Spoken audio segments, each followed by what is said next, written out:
جی، سوال یہ آیا ہے کہ اگر گردے کی پتھری ہو بچوں میں یا نوجوانوں میں اور درد نہ کرے تو پھر کیا کرنا چاہیے؟ بھائی یہ تو بہت دفعہ ایسے ہو سکتا ہے کہ آپ کے اندر گردے کی پتھری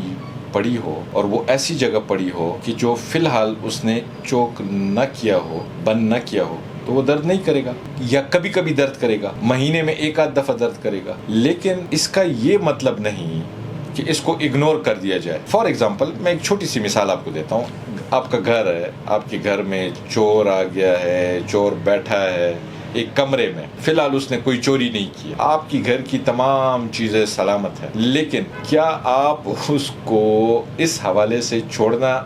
چاہتے ہیں یا چھوڑ سکتے ہیں کہ جی یہ تو کوئی چوری نہیں کر رہا، تو اب اس چور کو نکالنے کے لیے کوئی فکر نہیں کرنی چاہیے؟ نہیں، کیونکہ اگر آپ چھوڑ دیں گے تو جس وقت آپ کو خبر ہوگی تو آپ کے پورے گھر کا صفایا ہو چکا ہوگا۔ لہٰذا گردے کی پتھری کی مثال بھی اس چور کی طرح لینی چاہیے کہ یہ جس وقت بھی گردے میں ظاہر ہو جائے اب اس کے پیچھے پڑ جانا چاہیے، اب اس کے علاج کے حوالے سے تدبیر لازمی طور سے اپنے ڈاکٹر کے مشورے سے کرنی چاہیے۔ نہیں کریں گے تو جس طرح چور گھر کا صفایا کرے گا، یہ آپ کی جسم کا سے بالکل گردوں کو ہی صاف کر دے گا۔ Thank you.